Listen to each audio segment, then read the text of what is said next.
Hayyee ashamaa jirra jirtu nageenyi koo bakkuma jirtanitti isin haa dhaqqabu. Egaa akkuma beekame sagantaa haa xiqqaatu haa guddatu irree miidiyaa irraa isiniif tamsaasuuf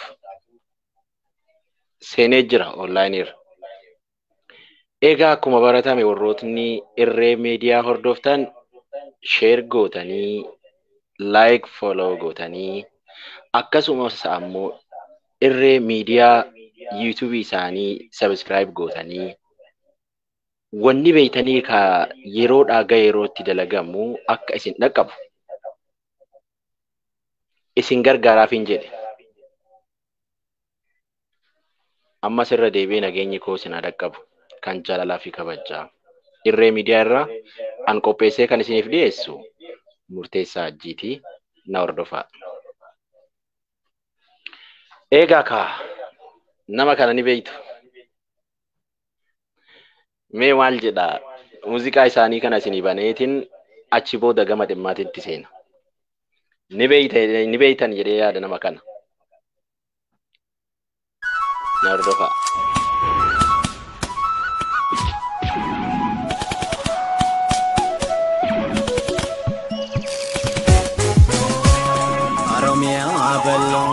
Keessa deemee lallaba Oromiyaa bal'oo keessa deemee lallaba dhaamsa kooliin ga'ee labsadeen dhufa Oromiyaa bal'oo keessa deemee lallaba Oromiyaa bal'oo keessa deemee lallaba dhaamsa kooliin ga'ee labsadeen dhufa Asabot kuramale didani nin argani Asabot kuramale didani nin argani Inatti barodam garaa isaanii bargani Indu edin badamale master plan mirkaneessani Dallu gala jonkolle gabruun fataadhaa duun waan tolle Bosona mancaasanii gaarreen kullaa dhaabani Bosona mancaasanii gaarreen kullaa dhaabani Bineensi bosonaallee biyyarraa godaanani Nama bineensan qabu mirga hundaa sarbani Dalluu gaalaa jonkollee ergamtoota dhaaduu waan tolle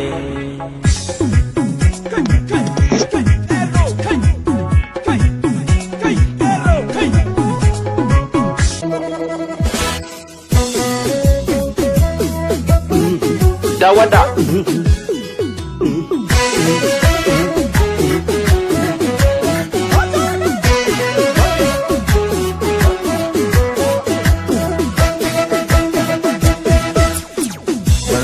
Bade somneto argate ayoni fabi rasa sangobate malbete warabu du afayanyatu amalenji kae bolla kama sento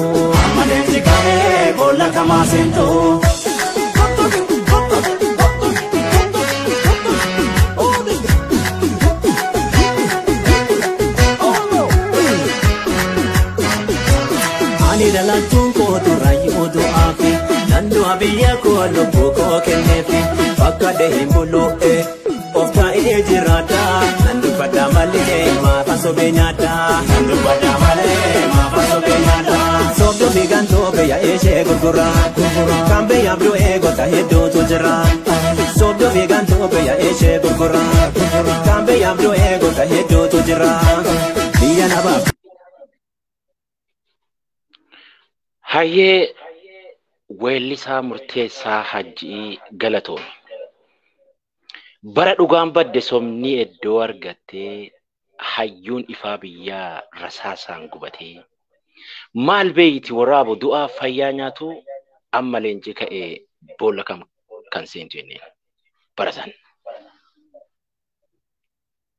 kuusaa seenaa irraan irreen miidiyaan isinii tamsaasaa jechuudha.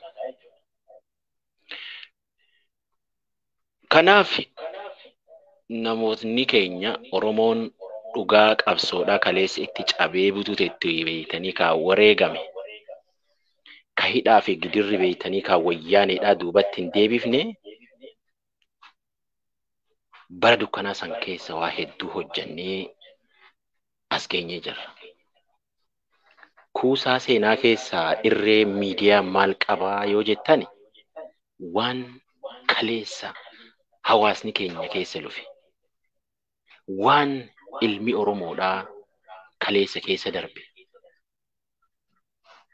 wareegamaa fi qabsoo aarsaa kaleessa kaffale san keessatti har'a silaa milkaawee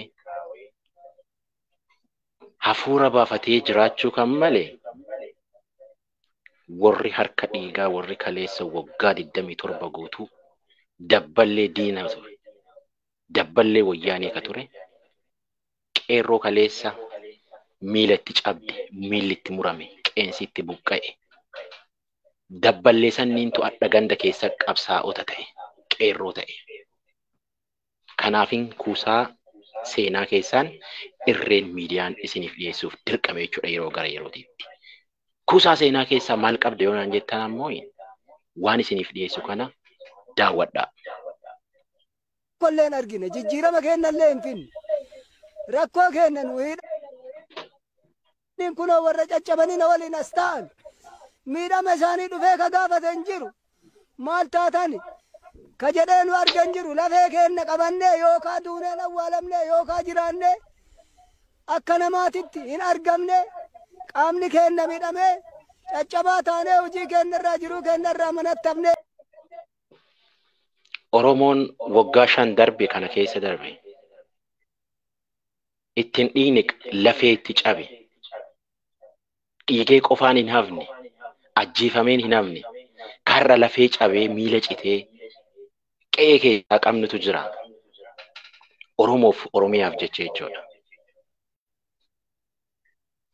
Oromoof Oromiyaaf jecha lafee itti cabee lubbuu itti dhabe. Hawaasni kun kakaleessa beeytanii ka harka duwwaa agaazii wajjin harka duwwaa wal qabaa ture gadaannisa seenaatii lafee cabe harka qabateetiin argama.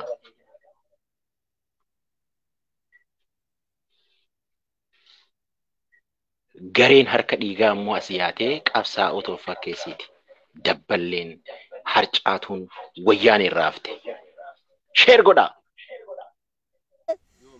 Akkana taane bara 2005 hamilee bultii 27 maaf amantaa keessan sheeka keessan irratti maaf dubbattan maaf hiriira baatan qawwee harkaan qabnu. Bara 2005 jechuun yeroo mallasaan hin duune Arsii Kofalee fi Baaleen keessatti warri amantii fakkeessee shororkummaa geggeessuu jiru. Fakkeenyaaf Salafiyaanota jedhee ummata musliimaa ka guyyaa Jum'aa salaatuuf masgiida seenanii guyyaa tokkotti nama 28 fixe. Mallasaadha. Oromummaa fi ka aarsaan kun hundinuu isaan irra ga'ee jechuudha. Seenaan kun kuusaan kun godina Arsii lixaa Kofalee fi Shaashamanneef ajjee guutumaan guututti hawaasni keenya ni beeka jechuudha. Dhaggeeffadhaa mallee. Waan tokko harkaan qabnu meeshaa waraanaa harkaan qabnu Allahu akbar maaf jettan Rabbi guddate maaf jettan jedhanii cabsanii nu akkanatti lafee kenna qabannee hafne ummata Oromoo argaa kunooti lafeen kenna sobaa miti. 2008 Muhammad Balaachoo Nuuree jedhamaa ganda weegee bandallichooti. Qabsoo ummata Oromoo keessatti didda garbummaatiif jecha roorroon nu duudee jennaan roorroo afoo baane akkanatti. Qeerroon tun bara 2008 jechuun bara 2016 diddaa maaster pilaanii wajjin wal qabsiisee fincilli guutumaan guututti Oromiyaa keessatti finiine. Qeerroo sanniin turreebamee ka lubbuun badee ka lafeen cabde ka miilli murame ka lubbuun beeytanii ka qabsoo bara sanii irraa hambise yeroo ammaa kana qe'ee nu jiran Kuusaa Seenaatii hordofaa. Hedduu siyaasa ammoo irree miidiyaan. Warra ganda keessa fiigee agaazii qabatee ilmaan Oromoo boochisaa turetu har'a qabsaa'ota of fakkeessee ganda keessatti qeerroodha ofiin jedha. Oromoo ammallee dammaqaa. Dhiyoodha injifannoon. Agaaziin wayyaaneen rasaasaan nufitti isfaaltirra yaatee magaalaa Ashookaa Roobee keessatti. Barsiisaa Amaan Eebbisoodhama. Diddaa gabrummaatiif bara 1993 diddaa gabrummaatiif wayyaaneen ani wayyaaneen illee jechuun ni ba'a. Maaliif wayyaaneen uummata Oromootu uummatuma keenya keessadha. ODP isaan jedhanii maqaa ofii moggaasan kana. Hawaasni akkana dhugaa baasee dubbate. Wayyaanee haa jedhamanii garuu TPLFin hundeeffama sadarkaa paartiloota beeytanii ka arfan keessatti hundaa'e ka ganda keessa beeytanii qabatee deemu OPDO TPLF akka barbaaddetti tolfattee hojjatte ganda keessa ariitee ergattutu ilmaan Oromoo fixee jechuudha kaleessa. Akkasitti haasa'uu jira jechuudha obboleessi kiyya. OPDO dhaggeeffadhaa. Isaanumatu na dha'ee na rukute xiyyiitiin qaama kee keesseera amma mulqadhee agarsiisuuf duubaan bakka saalaati achiin na seenee asiin na bahe hin baane qaama kee keesseera obboleessa koo waliin deemaa Muusaa Eebbisoodhama. Wanti addaa kana mul'atu waliin jirraa dhiinni kenna walii jigee nu lachuu nama nu fuudhu dhabanii isaan rasaasaa dhukaasaa waan deemaniif dhiinni kenna lafarra lola'a inni ammoo kufee dadhabee an ammoo ol ka'ee miilan na cabee sa'aatii sanitti in taa'ee uduuma salaalu inni dhaadataa dubbataa Oromummaaf du'eedha in du'e an ammoo asii na baasanii karaa mana yaalaa na fidanii dhabe nama akka lafaa na fuudhanii dhabanii Kofalee keessatti magaalaa Kofalee keessatti ganda duwwaa tokkotti nama lafaa na fuudhu dhabanii akka fuudhanii dhabanii eega asii kaanee mana yaalaa Maamma Deellichoo jira waliin nu fe'anii mana yaalaa. Sagantaan kun sagantaa kuusaa seenaa irree miidiyaa irraa isiniif darbu. Kuusaan seenaadhaa Oromiyaa ganda keessa seenee as baasa. Wanni barbaachisu isin share like follow godhuun irree miidiyaa hordofuudha. Nu daawwadhaa. Laanu geessanii. Lola gaafa doon birkaa lola ijoollee paalee. Akaakayyuu kollole abbaan koo irraa dhaalee abbaa kootirraa laalee bosona seenuu yaalee. Bosonni mana gootaa bosonuu nyaata gootaa osoo manaa hin bahin qabsaayaa maaf gootaa. Laafaa kaaneen geeraruu lafee teennatu gootaa. Mootummaarree dhalootaa haa waanyitee atta gootaa. Hoommaan lafa gurgurree feen bijaa lafa binnee xaaxoon mana ijaarree. Lulli nuu far'aa miti osoo maa lollu jaarree. Nu feenaan kootu maarree nu feenaan kootu maarree. Gaafa baradheen xumuree ulema saniin tirataa dullama saniin tirataa gaafa leenjee gaafa ammoo dhuunfaa wayi baradhe mootummaa biran geenne gaafa ammoo qaxaramuuf dhufu OPDO'n jecha ODP'n darbee dorgomee dhufee jennaan namoota qacaramuu hin barbaanne namoota nu hojjisiisuu hin barbaannetu as keessa qacarameera naan jiraa turan. Mana sakattaasii jedhanii sakattaasii sulfaanaa seenaa manatti na tuman kan usuman halkani kuni amma waan inni fidaa jiru hin beekne. Hayyee hordoftoota irree miidiyaadha.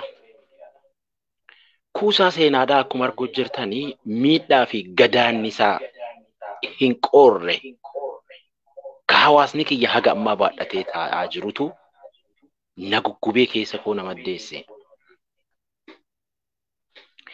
Egaa kaa Oromoon miidhaa hanga kana keessa darbee yeroo ammaa kana warrootni akkasii ganda keessa fiigee ilmaan Oromoodhaa akkasitti gadaannisaa fi hanga lubbuu baduudhaa kan irraan gahetu qabsaa'ota of fakkeesse. Isaan ammoo eenyoonaan jettan bilxiginnaadha. Dhaggeeffadhaan hordofaa. Urgasanii na dhukkuba naarvii natti ta'ee halkanii guyyaa nama taa'ee boo na sukkumani halkanii guyyaa dhibee biraa wayituu hin qabnu.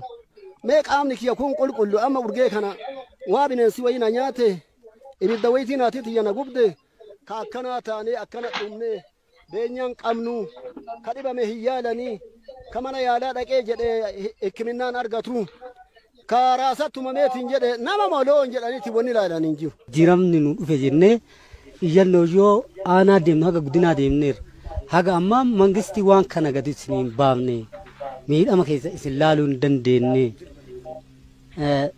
إسلالون دنديني كون هذا أما سبيشاليستي سبيلا نكيس جرا هذا أسي كان الراق أبتة هذا أسي كتنر جتا كون أما لقامت سبيل كان بيد دمير أسي نثيني أسي نبي سرّن اللي كجافت التقدام هذا ما هن كايت هذا وان ميديان كنو في جنة فودي بيراد اتنان أرجوجين أما ونيد آمن نو أمني أرمو وقابا ميد أما تريجر لفين كنا جبا تريجر إني كنا كديك سر راسات تيجين داني ميري فكان أسيفودا مينا مري فكان فودو أرجع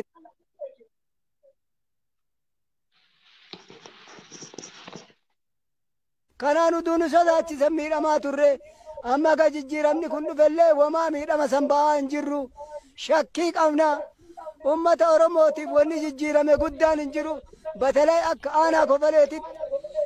أنا كفلتي بولشين سيجارين انجرو مين أما كنا لا فيكنا كنا قبلنا لأن تيجينا وني تكو وني كلاشين داني نجابسني كلاشين داني كنوا لتكي يا أورجان كنوا أسرنا بقايتين كنوا لا فيك يا أركا قبلنا ده ما جرا هجما يوم وتمان كانوا أرجو جريتين أكا كان جرا aanaan kofaleesi xiqqaa fi guddaan jaarsaa fi jaartii osoo hin jedhin qabsoo warraaqsa qeerroo keessatti itti wareegeeraa jiru namoota wareegama lubbuu kafaluudhaan ifnana kana sabaan gahanii fi biyyoon itti hasalphattuu kan jedhan namoonni kunniin namoonni qabsoo kana keessa dhiigni isaanii dhangala'ee fi lafeen isaanii cabde yaaddoo jireenyaa keessa jiraachuu isaanis. Hayyee dhaggeeffattootaa fi hordoftoota irree miidiyaadha. Kuusaa seenaa kanarraa hangana yoo sin daawwachiise nigaa jedhee amana. Maaliifi hundi keenyaa qaama miidhamtoota warra gadaannisa baadhatee deemnu waan taaneef ni beeyna. Hanga tokko garuu wal yaadachiisuuf sin dhiyeesse. OMN kanalleen galmeessuu kan keetiif galatoomi. Irree miidiyaan ammoo kuusaa seenaa godhatee kaayateeti seenaaf as baase jechuudha. Itti aanutti ammoo qabsoon warra harka dhiigaa warra ilma namaatiif miidhama hin qabne hubama hin qabne warra foon hin qabne garee TPLF irraa harcaatee hafte ta dhiiga ilmaan Oromoodhaa faana milissuu fi ODP irraa gama bilchiginnaa dhufte. Ummanni Oromoo xiqqaa fi guddaan dabballee bilchiginnaadha. Ergamtuu kaayyoo bilchiginnaa qaama qabatee deemu ijjannoo itti fudhachuu dadhabdanilleen ilaalchaa fi tarsiimoo siyaasa isaanii miila keessaniin akka irra deemtaniin isin gaafadhaan. Maaliif? Warra harka dhiigaati. Warra gumaa baadhatee deema. Warra kaleessa ganda keessa fiigee beeytanii kaa ummata Oromoo ficcisiise keessaayin warri amma guruupii bilchiginnaadhaa jedhaman tokkoffaa. They are number 1. Kana quba qabaachuu qabdan ilmaan Oromoo xiqqaa fi guddaan.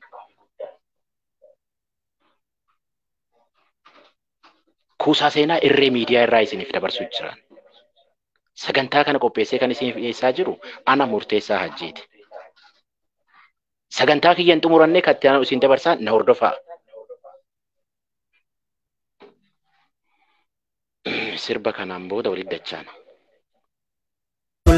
Naajesu yaadde dhaloota fi himaa gara jabummaa kee biyya nabaaf tolle. Dubbatuu ammallee warraaqsa qeerroo keessatti itti wareegaa. Ila lafeen kun kana cabe kun urgee kana irraa lafeen kiyya cabe.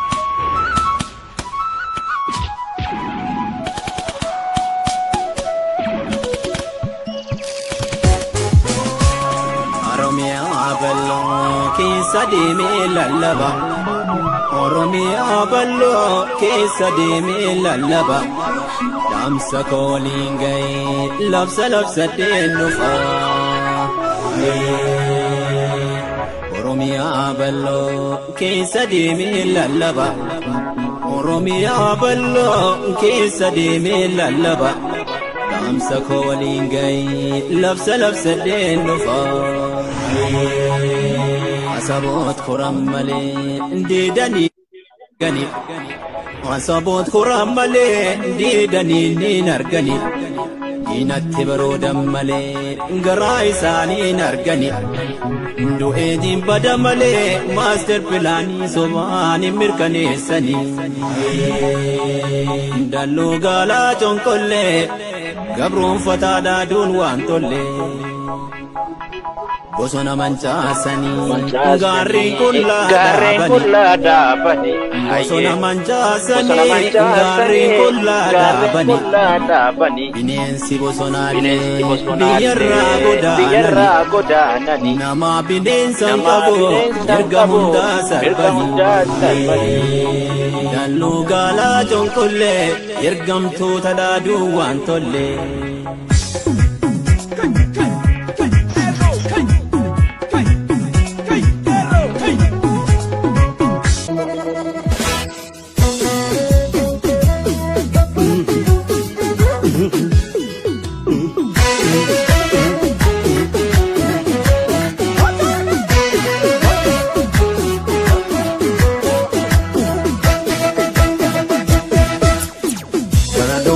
Somneto argate ayoni fabi rasa sangobate malbete warabu du afayanyatu amalenti kae bolla kama sento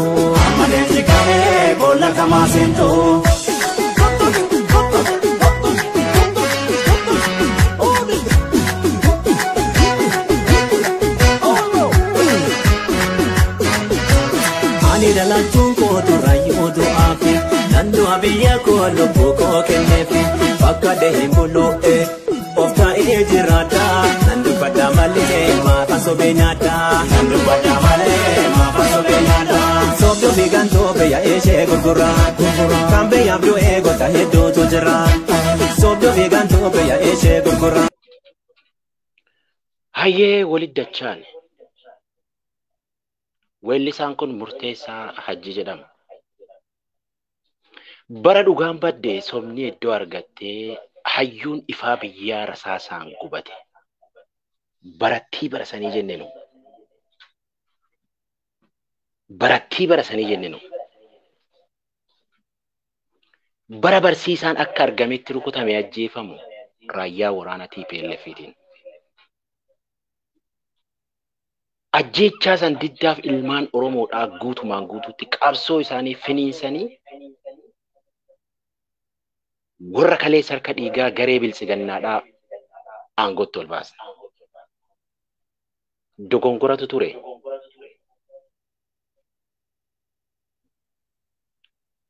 Hayyoonnii fi beektonni abbootiin gadaadhaa yeroo san sududaan garee harka dhiigaa san silaa fuudhanii ol baasoo osoo hin taane haa xiqqaatu haa guddatu haa huqqatu haa furdatu warra gama beektanii kaa paartii siyaasaa qabatee beektanii kaa hojjechuu jiru guutumaan guututti caffee Oromiyaa seenanii aangoo fudhachanii silaa achii booda daratti garan suwaasaniiti yeroon booda waa hundaa qulqulleeffatanii jiru. Oromoon caffee hin seenne caffee Oromiyaan seenne yookiin ammoo paarlaamaa keessaa qooda hin qabaanne yookiin caffee keessaa qooda hin qabaanne osoo yeroo san guutumaan guututti caffee Oromiyaa silaa mormitoonni siyaasaa qabatanii har'a silaa warri biltsigannaadhaa sabboontota ol fakkaattee nutti hin dubbattu turte. Olaantummaan siyaasaa warra mormitoota harka turaa ture. Garuu dogongora lammaffaatti bara 1991 illeen akkasumatti ture. Garaan garuu nu gobataati ka dubbachuu jirru.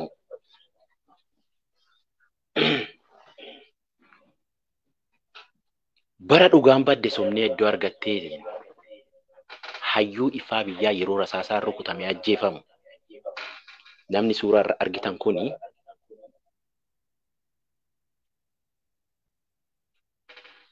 komaande postii ilmi Oromoodhaa akka ajjeefamu yeroodhaa gara yerootitti nama taa'ee harka baasisiisee mallatteessee warra komaande postii jedhamu Oromiyaa irratti bobbaasaa turanidha.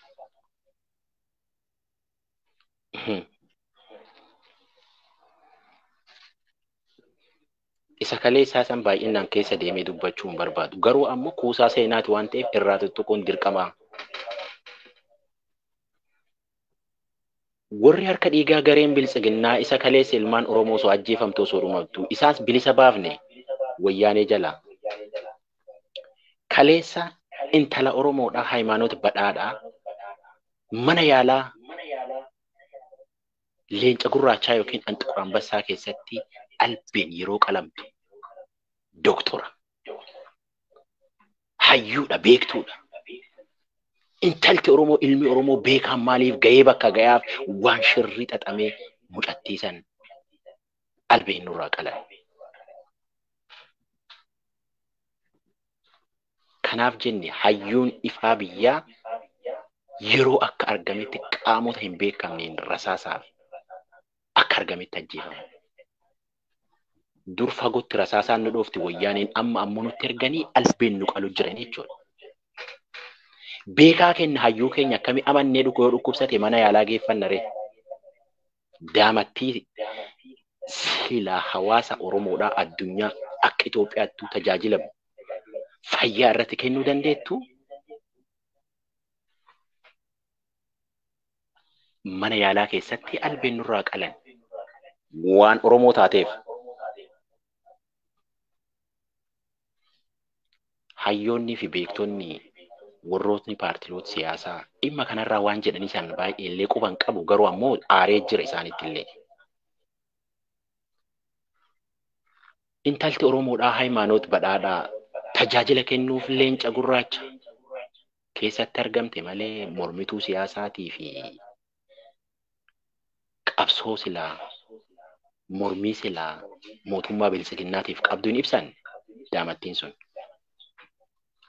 Haya osoo warrootni siyaasaa jajjaboon hooggantoonni dhukkubsatanii silaa rabbiin hin godhini osoo mana yaalaa seenanii marfee waraanee ajjeesanii reeffa nuuf erganii jechuudha. Imagine akkasi fudhadha. Nama jabaadhaan xiqqaatti hin fudhatinaa xiqqeessanii hin ilaalinaa. Waa godhuu dadhabdanuu keessi keessan gubachuun ammoo itti hafuufuu isiniin jedhan.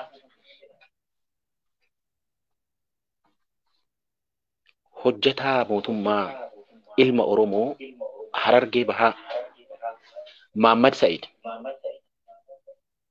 ajjeesuun qofaan hin geenye rasaasaan haa ajjeesanii billaanis haa qalanii akkuma hayimaanoota badhaadhaa ajjeesanii bakka namni argamnetti gatanii bineensa nurraa nyaachisan nama keenya carraa awwaalachuu dhabu jirraa jechuudha booda irratti. Kanaaf irree miidiyaan kuusaa seenaa walitti qabee isiniif dhiyeessaa jechuudha. Uummata kanatu ardha nuti beeytanii kaa sabboonaadha qeerroonis nu jedhaniitiin sabboontota of godhanii ilmaan Oromoo beeytanii kaa kaleessa aarsaa gurguddoo kaffalee arraa TPLF keessaa isaan bilisa baasee irratti duuluu jiran jechuudha. Hin taaneef malee namoota akkasii silaa fixuuf ta'an bakka takkatti. Oromoo gumaan jilba qabdi. Gumaan akka qabdi. Egaa Oromoon mana tokko keessaa nama 2-3 dhabe. Namni 2-3 salphaa miti. Namichi talkaashaan sammuu duwwaadhaa akkamitti ba'inni dammariin dhiiga ilmaan Oromoodhaa lafa balleessa. Ilaalchi tarsimoo biltsiginnaa inni dammariidha. Dabalamuudha. Dabalamuu kana yoo jenne immoo anadda definition isaa san isiniif dubbachuu osoo hin taane haaluma irraa dubbachuu qabutu hawaasa kiyyaaf ibsuun dirqama waan ta'eef dubbachuu jiran. Mana tokko keessaa nama 2-3 dhabnee nuti. Gaafiin Oromoon kaafte osoo deebii hin deebisimin. Qabsaa'aan keenya kaachi buuteen isaa dhabame kakka nadhii gammadaa kakka dabbasaa guyyoo. Niqoosaa warri bilisiginnaa ofiin jedhu kun mee sheer godhaa.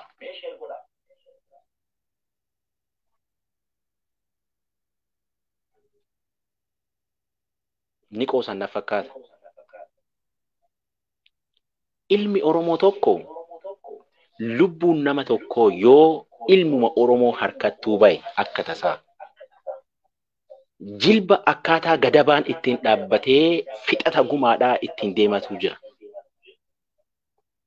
Gosti qaama san irraa badiin itti galtee gadabaan dhaabbatee shanachi gosa gosaan dubbii san qabeetin akkasitti gosti sun qulqullaa'ee namni sun gumaan irraa fixameeti nageenyi hawaasummaadhaa ollummaan ibidda walirraa fudhachuu fi wal keessa ba'uun achiin booda taati. Kun namichi sila ilmaan Oromoo tuffate moo akkam? Eenyu Ashaagireen? Ilmaan Oromoo tuffatteeti? Sheer godhaa.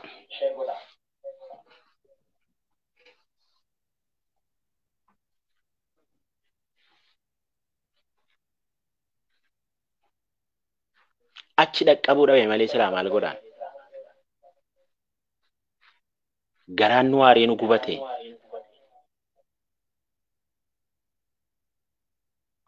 Kanaaf Oromoon mana keessatti qeerroon teenya barbaachisaa yoo ta'u miseensallee taate irraa fallee fayyadama. Sanii mannatti fudhadhaan. Garuu ammoo taargeetiin kaleessa Oromoon itti qabsaa'eef bilisummaadha. Ilmi Oromoo qulqulluun kasabaaf dhalate, kasabaaf yaadu. Gadaan isa kaleessa moyyaan nurra laawwate ka yaadatu. Bilisiginnaan adeemsi bilisiginnaadhaa maali jettanii qorattanii achi keessas qaamonni jiraatan yoo jiraatan dhugaa Oromootiif haqa Oromootiif jiraadhaa. Kuni dhaamsa kiyya. Kuusaa seenaadhaa kattaanu isin dabarsa. Na hordofaa sheer godhaa. Gamtaan horsitee yaadee qulqulleessitee boroo gaafa tokkummaan kaatee tokko. Jirra lakkin booyin arme booddee nama hojjisine utuu bineensi guyyaanni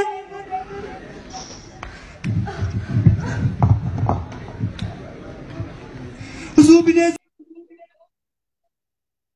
guyyaanni nutti yuusu utuu babda akka wiixaatti nutti dhiisu utuu xaraan irra babaasee geessaa birmissu. Dhaggeeffadhaa. Wal fakkaatee sochii keenya tiksu. Jirra numa jirra. Qaamaan hir'a nullee lubbuun numa jirra. Qeerransa ciisu haa ta'e gurgururii naannaa ta'e qeerransillee qeerransa gururinaan kan nyaate warri kalee biyyattu biyya gurguraa baate. Warri kalee bosonaa qawwee gurgurtee yaate.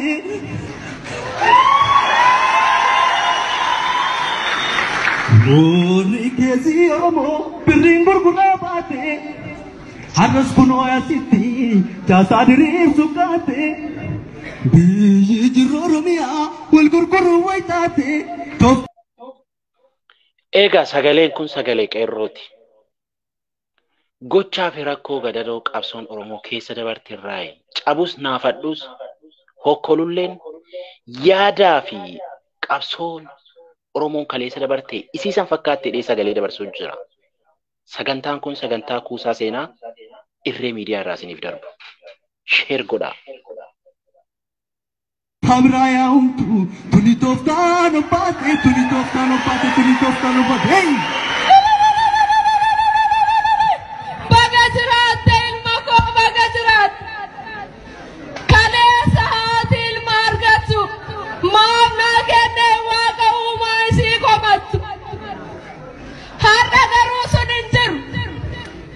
Dukani nurraa kufee ifati koo harku kanaan bakka nuu bu'e yaa Rabbi ilma nuu kenni sanuu dachaa isa harka qalamaa kan bor biyyaaf ta'u imaama kan biyyaaf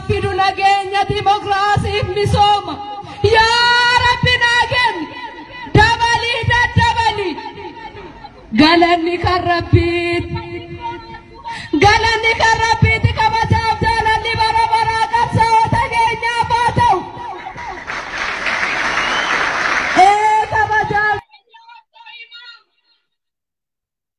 Galanni kan qabsaa'otaati. Galanni kan qeerrooti. Galatoomiyyatti qarreen teenya. Ni booyani wal boochisan.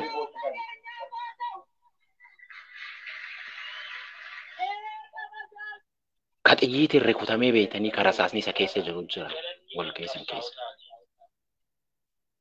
Qeerrittiin akkasitti beeytanii kaa konfidensiin ofirraa dubbatti. Ammallee hawaasa akkanaa kana qabna. Ni booyani wal boochisan. Warri bilchaginnaa ni qoosumu akkam?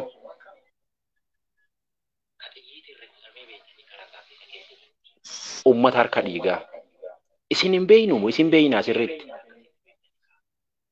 Ganda hambaa beeytanii kaa TPLF irraa hafe.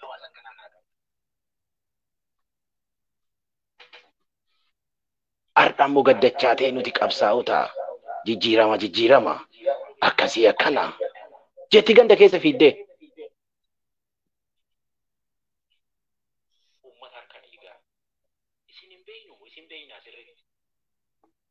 Kanaafuu kuusaa seenaa irree miidiyaa irraa yeroo dhagaa yeroo itti waan isiniif darbu akkana hordoftan ammallee kabajaan isin affeera. Sagantaa kun xumurannee na hordofaa. Oromootiif haa ta'u kabajaaf jaalalli bara baraa hooggansa qeerrootiif haa ta'u. Ufii dhamaatanii lulleen dhamaasinaa galmee sabni hin beekne gannutti yaasinaa gaafii sabni hin feene ofumaan kaasinaa harkuma keessanii lollee sabaa keessaa ofillee baasinaa. Kun Oromoon laaluu kaayoo Oromoota halagaan hin dhaalu lammii teenna irra halagaan nu caalu jijjiirama dhufe guddifnee jaalannaa guddoo jala ceenaa hogganoota dhugaa warra qabsoo sabaa galmaan ga'u feenaa. Nuti ijoolleen qeerransaamo nuti sanyiin waaqoo guutumo kan harka qullaan qawwee dhaadatumo nutu dhamaa warra barnootaan sammuun isaanii dagaage hin dhamaanu kaayoo qabsaa'ota keenyaa galmaan ni geenna nuti qeerroon Oromoo hin dhamaasna malee hin dhamaanu.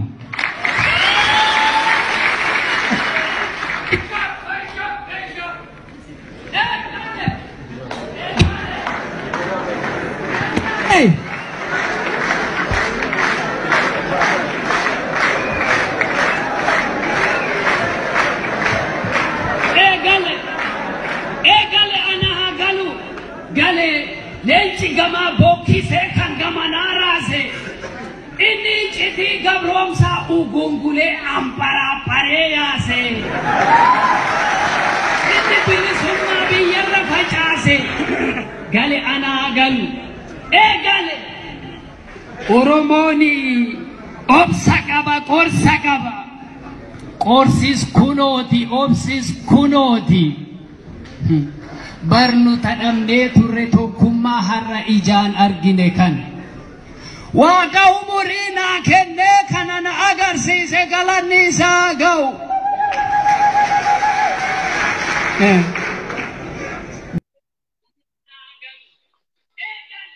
Hawaasa akkana dammaqee hawaasa waa hunda addaan baafatee beeku hawaasa kanatu waan kiyya jedhu hawaasa Oromummaa beeku istil hagammaa ni qabna ganda gandaa keessaa ni jirtu ammallee jiraadha. Garuu ammoo kaayyoon kaleessatti isin cabdanii itti miidhamtanii itti qaama hirdhattan kun ammoo gatii guddoo akka qabu beeka. Oromoo bilisa baati. Abdii muratina. Akka ilma keessaniititti akka ilma Oromoo tokkottiin wanni ani isiniif dhaamu dabballee diinaa dabballee wayyaaneedha harcaatu kaleessa TPLF keessaa haftee har'a biltsiginnaaf gooteef harkaan kennatina. Yoo dandeettan caasaa isaanii caasaa hin qabdu caasaa akkasiin keessatti hin godhan. Annama kaleessa biyyaa ba'e ni beeka hundee isaanii beeka uummata kanaan. Garee kana hundee isaanii beekan. Bara isaan uummata Oromoo sakaaluuf jecha ganda keessatti tokko shanee walii ijaartu nuti akka qeerrootiitti hin fudhanne. Irra qabsoomne irra sirbine irra miidhamne. Caasaan isaanii ammallee deebi'amee yookaan haaromfamoo taate ganda keessatti. Qeerroo qarree hin fudhatin. Gumaan obboleessa keetiin baane. Warra kaleessa si fixe warra kaleessa si ajjeesaa ture. Ka lafeen cabeef ka qaamni hirdhate. Ka mana hidhaa keessa kolaafametu har'a mana manatti arginu malee manni haa beeku. Hawaasni kiyya malee rakkoo adda addaa irra jira jechuudha. Mootummaa kaleessa TPLF keessaa bilisa baafnee ol baafnetu adda qabsaa of godhee haalaa fi amalas nu jijjiiratee nu gabroomsuuf ol ka'u jira jechuudha. Hin fudhatin qeerroo. Hin fudhatin qarree.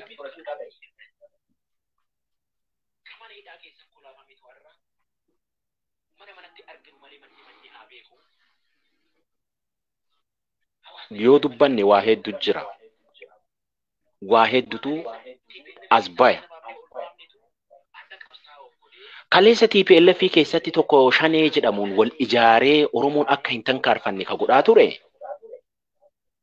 Warra adda sabboontota of godhee TPLFin akka argitu tumtee ganda keessa ergattutu nuti ka qeerroon isaan bilisa baafne adda sabboontota of godhan. Tokko shanee san ammoo qeerroon ijaaramtee qarreen ijaaramtee hidda isii buqqifne. Oromoon beeytanii kaayoo ammalleen gabroomuuf akka gabroomutti yoo ka yaaddan yoo taatan tokko shanee isaanii ka beeytanii ka caasaa isaanii guutumaan guututti cirree facaafne aarii qabna obboleessa keenya dhabnee awwaalannee as geenyeerra gumaan hin deebine sun hafuullee immoo dhiifama ilmaan Oromoo isin hin jenne ilmaan Oromootiin dhiifama hin jenne isin dhugaadha badiidha yakkamni isinirra dalagamee jira ajjeefamtanii jirtan hidhamtanii jirtanii soorii dhiifama nuun hin jenne mootummaan addaa inni dammariini TPLF warroota kaleessa qabeenya Oromoo saame warra qabeenya Oromoo mancaase warra kaleessa beeytanii ka keemikaalaan Oromoo bishaan Oromootiif bosona Oromoo fixe maqalee ofirraa galchee ammoo ardhaa qe'ee keessa sabboonaa nu ta'u jira. Kaleessa bar they are wanted jechuu jirra. They are killer. They are wanted jechuu turre kaleessa.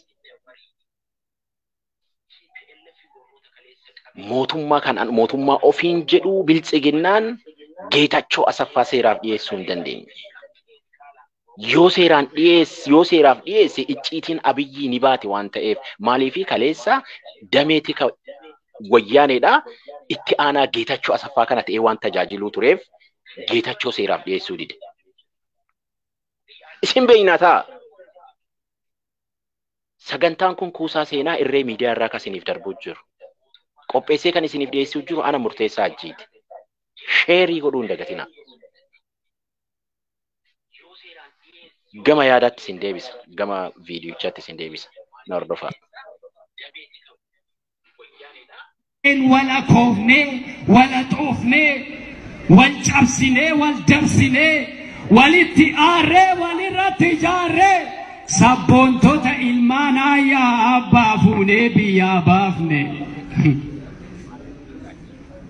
Haqni hin haqamu, namuu haqan haqu, waan maqi fakkaatus haqni yoomuu maqu.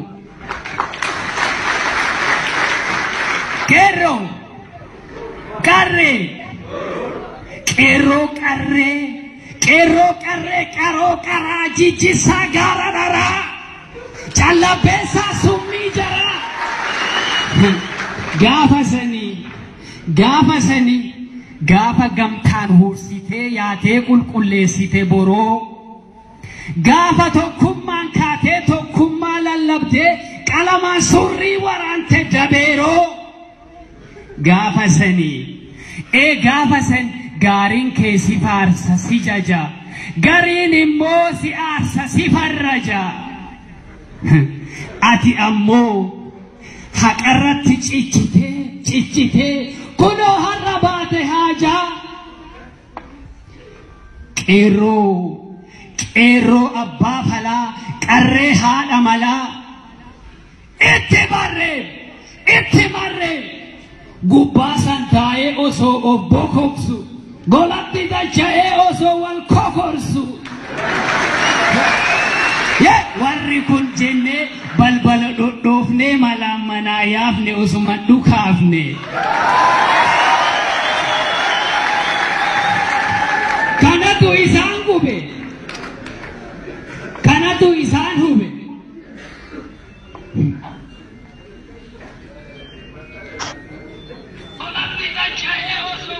Kanatu isaan hube. Gube gubuu baate, hubuu baate, dhadhaa abidda buute taate. Dhiiroo itti marreen. Mee waa tokkitti isinii dhaama. Yaa ijoollee tiyya ilmi qaroonii taarkatti qabatee taaftee booya akkuma jedhan zana. Warri buddeena bilisummaa sabni nyaachuuf qophaa'aa jiru kanatti bittinsitan daaraa. Adaraa akka nu jalaan balleessine akka dubbii chaartaraa. Yaa ilmaan tiyya bishaan darbaa deemu sin nyaatini jaarsi du'aa deemu sin abaariin jedhani. Mee isinin eebbisaa bakkuma jirtanitti harka wal qabadha. Rabbi tokkocha isin godhe gargar isin hin baasin. Tulluu taa, Bifaa, Biftuu ganamaa taa, Joobira taa, Hariyaa dhaqqabaa, Dheessaa jalaabaa, iji hamtuu isin hin argin. Bakki isin jirtan jiidha haa ta'u, horaa dachee guutaa, eebbituun isinitti haa qabadhu. Furtuun bilisummaa beektanii tokkummaa. Furtuun bilisummaa beektanii tokkummaa. Tokkoon fiiguu nuun geessu eessumaa. Tokkoon fiiguu nuun geessu eessumaa. Furtuun bilisummaa beektanii tokkummaa. Furtuun bilisummaa beektanii tokkummaa. Tokkoon fiiguu. Hayyee hordoftootaa fi dhaggeeffattoota irree miidiyaadha. Sagantaa kuusaa seenaa irraa waan isiniif dabarsuuf jiru argaa jirtan furtuun bilisummaadha tokkummaadha jedha hawaasni keenya. Anadha ergaan koon yaada koo dibachuun ni beektanii kaa duubatti. Hawaasni keenya ammallee tokkummaa meetii jedhee gaafachuu jira. Tokkummaan isaa hawaasa uummata Oromoo osoo hin taane hooggantootaa fi gama beektanii kaa warra paartiilee siyaasaa keessa jiruuf tokkummaa jechuu jira jechuudha. Hawaasni keenya ammallee tokkummaa meetii jedhee gaafachuu jira. Tokkummaan isaa hawaasa uummata Oromoo osoo hin taane hooggantootaa fi tokkummaan hawaasa keenyaa akkuma itti cimee jira. Akkuma itti fufee jira. Garuu ammoo tokkummaa isaan beektanii ka hanga tokko ka beektanii duuba harkisuu jiru, ka duuba deebisuu jiru. Warra paartiiloota siyaasaa kan maqaa Oromootiin beektanii ka Oromoof qabsoomna jedhutu ammas rakkoo isa kaleessa keessa darbineef har'allee nu saaxiluu jira jechuudha. Hawaasni sirriitti dubbataa. Anis qaama hawaasaa keessaa tokko waan ta'eef rakkoo san isiniif dhiyeessaa jechuudha irree miidiyaa irratti.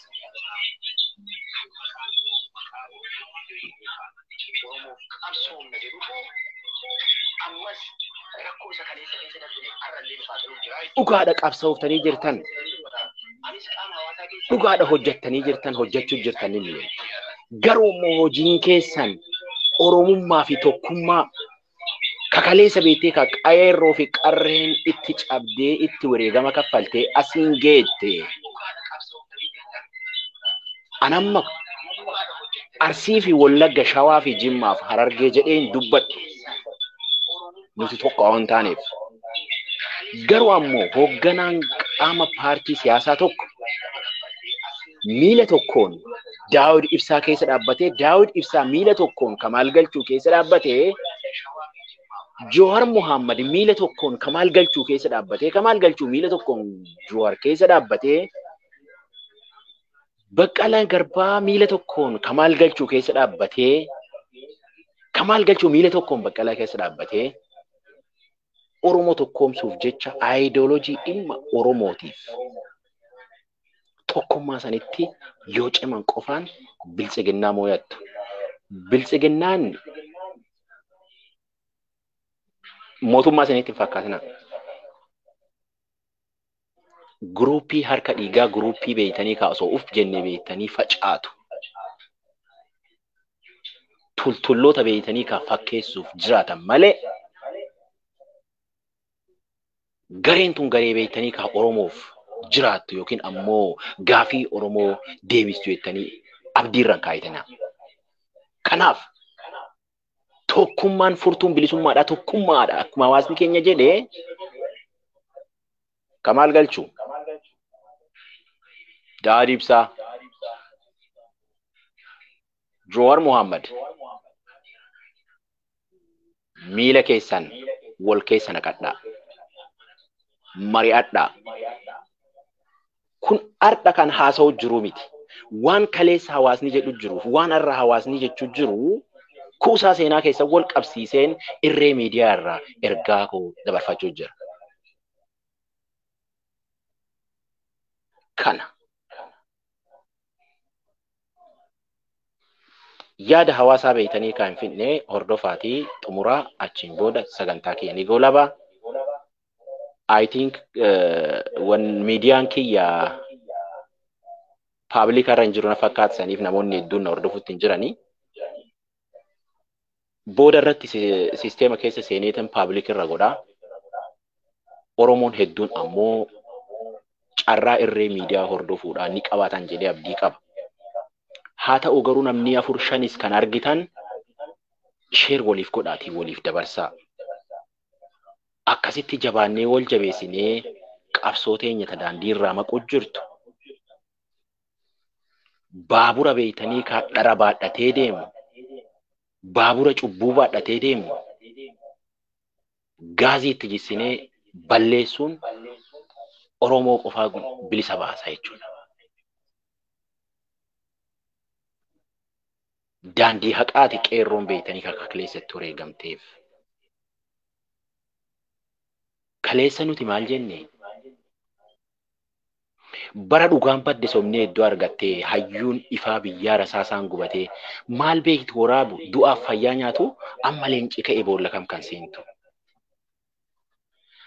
Ani dhalachuun koo durayyuu du'aa fi nan du'a biyya koof lubbuu koo kennaa fi fakkaadhee hin bulu of ta'een jiraadhaa nan dubbadha malee maaliif sobee nyaadhaa jedhe. Namni na beektan ni jirtu. Talkaashonni beeytanii kaa of mul'isuuf yookiin ammoo of beeksisuuf lafaa fi kondoomemii baan takka beektee kutaa 2-3 fudhachuuf taargeeta godhadhee hin sirbine ani. Dhugaa fi haqni Oromoodhaa karaa irraa maqee jira.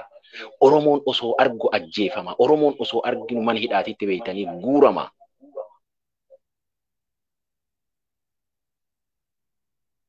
Oromotu haqa qadabe. Maqaa misoomaatiin lafa isaa irraa buqqa'ee yeroo Oromoon waardiyyaa ta'u. Abbaan qabeenyaa Oromoo tokko yeroo tuffatamu yeroo beeytanii ka qabeenya abbaa isaa irratti lafa abbaa isaa irratti ga'ee investigationii yeroo dhabu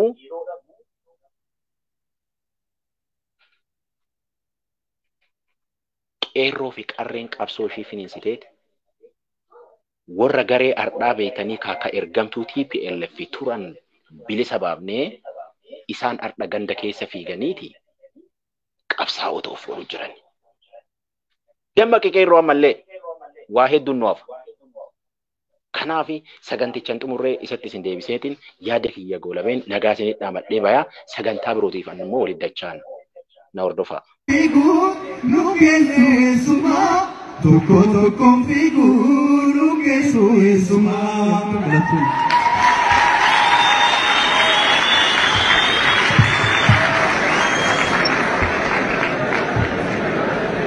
Mee baandii bulchiinsa magaalaa Shaashee hanga goonee deemee kan isa simate har'as waa'ee aartii inni kireeti godhee nu uumee biraa deemeeni.